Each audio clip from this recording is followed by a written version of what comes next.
जय हिंद बच्चों।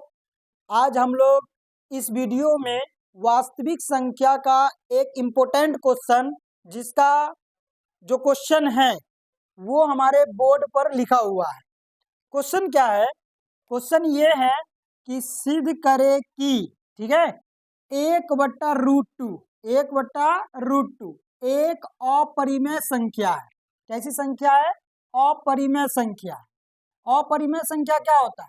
जिसे p/q के रूप में ना लिखा जा सके, या वैसी संख्या जो रूट के अंदर रहे लेकिन रूट से बाहर ना निकले, वैसी संख्या को बोला जाता है अपरिमेय संख्या। तो बताइए, यहाँ पर है 1/√2, ठीक है। बताइए, क्या 2 बाहर निकलेगा? 2 बाहर नहीं निकलेगा, क्योंकि 2 जो होता है वो किसी का स्क्वायर नहीं होता है, ठीक है। तो ये कैसी संख्या है? अपरिमेय संख्या है। कैसी संख्या है? अपरिमेय संख्या है। लेकिन हमें साबित करना है, तो साबित करने के लिए हमेशा उसका माना जाता है उल्टा। क्या माना जाता है? उल्टा।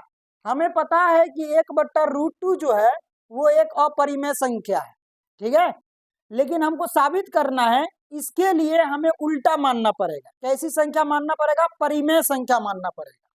तो हम लोग लिखेंगे कि माना कि यदि संभव हो तो, संभव मतलब क्या होता है? पॉसिबल।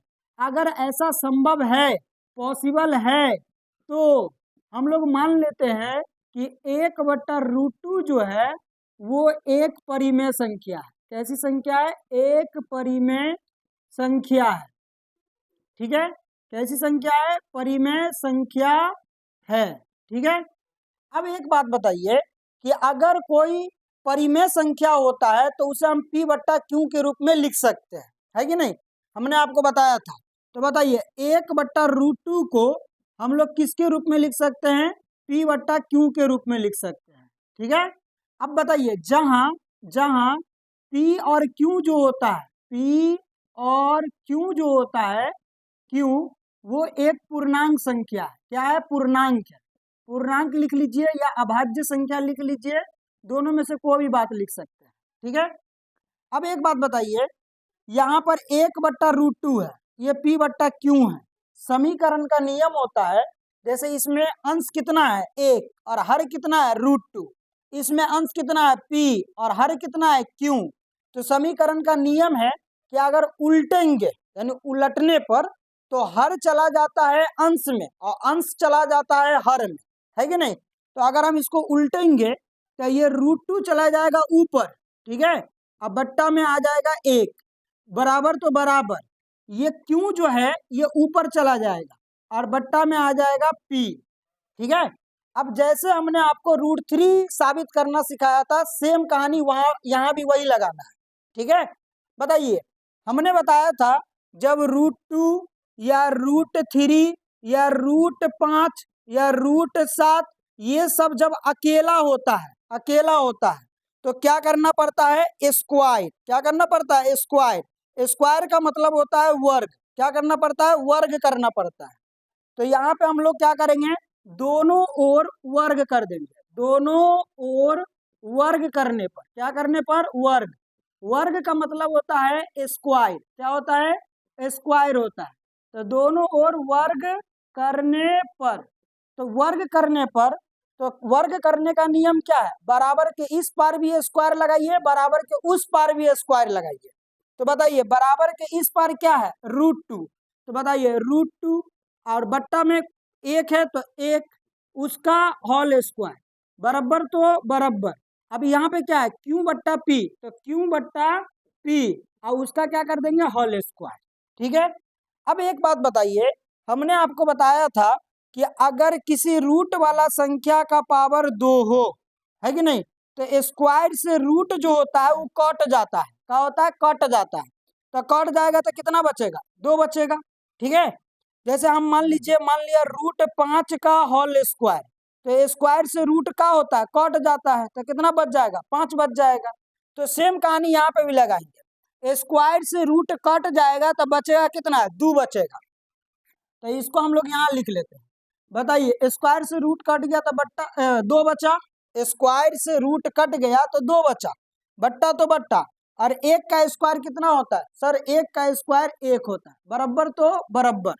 अब बताइए यहाँ पे क्यू बट्टा पी का होल स्क्वायर, तो बताइए एक घातांक का एक नियम है कि अगर x बट्टा वाई का पावर अगर m हो, क्या हो? m हो, तो ये जो पावर में m होता है, ठीक है, ये x का भी होता है और y का भी होता है। यानी अगर हम इसको तोड़े तो ये पावर x पे भी चढ़ेगा, x पे भी पावर चढ़ाना है और y पे भी पावर चढ़ाना है, ठीक है, ये फॉर्मूला हो जाता है।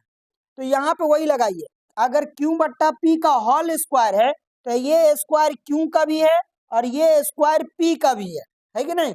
तो बताइए क्या हो जाएगा? q पर स्क्वायर बट्टा p पर स्क्वायर, ठीक है।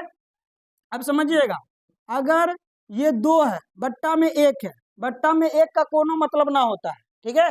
मतलब मान लीजिए अगर ये 2 रुपया है, 2 रुपया को एक आदमी बांटना है तो दोनों रुपया उसी को दे दीजिए, यानी बट्टा में 1 का कोई मतलब नहीं है। 2 में अगर 1 से भाग देंगे तो कितना आएगा? 2 ही आएगा, बराबर तो बराबर। अब बताइए क्यू स्क्वायर तो क्यू स्क्वायर, बट्टा तो बट्टा। अब ये पी स्क्वायर है, देखिए पी स्क्वायर को हम लोग p गुने p लिख सकते हैं। क्या लिख सकते हैं? p गुने p लिख सकते हैं। जैसे हमने आपको बताया था कि अगर जैसे x गुने x करते हैं तो x गुने x करते हैं तो क्या हो जाता है? x स्क्वायर हो जाता है। कैसे होता है? जब पावर में कुछ ना हो तो 1, जब पावर में कुछ ना हो तो 1, और दोनों का आधार सेम है। आधार क्या है? सेम है, और गुना में है तो पावर में पावर क्या होता है? जुड़ जाता है।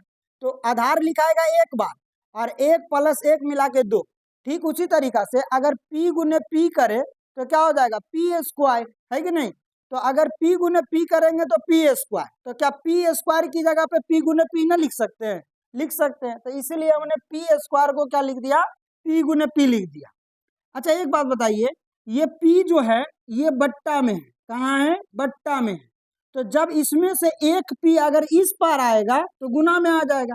किसके गुना में आ जाएगा? 2 के गुना में। तो बताइए 2 के गुना में आ जाएगा p, जब सटा के हो तो गुना में होता है, बराबर तो बराबर। अब यहाँ पे क्या बचा? क्यू स्क्वायर, अब बट्टा में एगो p, क्योंकि यहाँ पे हमने एक ही p लिया है, इसको समीकरण 1 मान लेना, ठीक है। अब समझिएगा यहाँ पे ये जो आपको 2p दिख रहा है, 2p, ये 2p जो है ये एक प्रकार का प्राकृत संख्या है। कैसी संख्या? प्राकृत संख्या। कैसी संख्या है? प्राकृत संख्या है। बोलिएगा सर कैसे? बताइए, अगर हम p की जगह पे कुछ भी रखे, p की जगह पे अगर 1 रखे, 2 रखे, 3 रखे, 4 रखे, कुछ भी रखे, तो यहाँ पे हमारा कोई ना कोई प्राकृत संख्या ही आएगा। जैसे मान लीजिए 2 है तो 2, अब p की जगह पे 1 रख दिया, यानी 1 से गुना, तो 2 का गुना 1 से करेंगे 2 ही आएगा। 2 तो 2, अब p की जगह पे अगर 2 रखेंगे तो कितना आएगा? 2 दूना 4, ये भी एक प्राकृत संख्या है। 2 तो 2, अब p की जगह पे अगर 3 रखेंगे तो 2 तिया कितना होता है? 6, ये भी एक प्राकृत संख्या है। यानी 2p जो है ये एक प्राकृत संख्या है कि नहीं? और यहाँ पे ये जो क्यू स्क्वायर बट्टे में p है, देखो क्यू स्क्वायर बट्टे में जो p है ये बट्टा वाला संख्या है। कैसा संख्या है? बट्टा वाला संख्या। तो बट्टा वाला संख्या जो होता है वो एक भिन्न संख्या होता है। कैसा संख्या होता है? भिन्न संख्या होता है। कैसी संख्या होता है? भिन्न संख्या होता है। अब भिन्न संख्या में 2 गो बतवा होता है, एगो बतवा ऊपर वाला होता है, एगो नीचे वाला।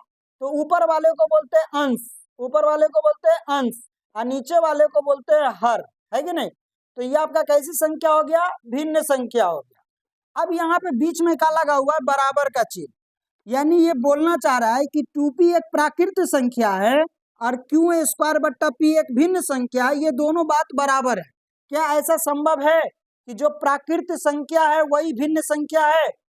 बट्टा वाला जो भी संख्या होता है, जैसे 5/3 हमने लिख दिया, तो 5/3 ये भिन्न संख्या है क्योंकि इसमें अंश भी है और हर भी है। लेकिन 5/3 जो है ये प्राकृत संख्या नहीं है। प्राकृत संख्या क्या होता है? प्राकृत संख्या हम लोग उसको कहते हैं जो गिनती की संख्या में आता है। क्या आप कभी गिनती पढ़े हैं तो उसमें 5/3 आया है? 1 2 3 4 5 ऐसे आता है, 5/3 कभी नहीं आता है। तो इसका मतलब ये बात जो बराबर है ये गलत है। गलत इसलिए है क्योंकि हमने गलत माना ही है। हम लोग जानते हैं ना कि 1/√2 कैसी संख्या? पर में, लेकिन हमने क्या मान दिया है? हमने मान दिया है पर में। तो इसीलिए ये बात यहाँ पे गलत साबित हो जाएगा। बताइए, हम लोग यहाँ पे लिख देंगे कि यहाँ 2p जो है वो एक प्राकृत संख्या है। कैसी संख्या है?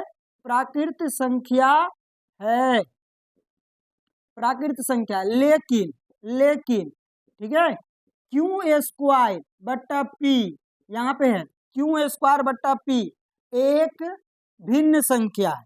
कैसी संख्या है? भिन्न संख्या है, भिन्न संख्या है। तो चूंकि प्राकृत संख्या जो होता है, प्राकृत संख्या जो होता है ये भिन्न संख्या के बराबर ना होता है, भिन्न संख्या के बराबर ना होता है। ठीक है, इसीलिए यहाँ हमारी मान्यता गलत साबित होता है।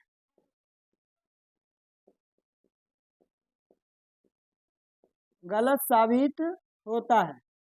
अतः 1/√2 जो है वो एक अपरिमेय संख्या है। कैसी संख्या है? अपरिमेय संख्या है।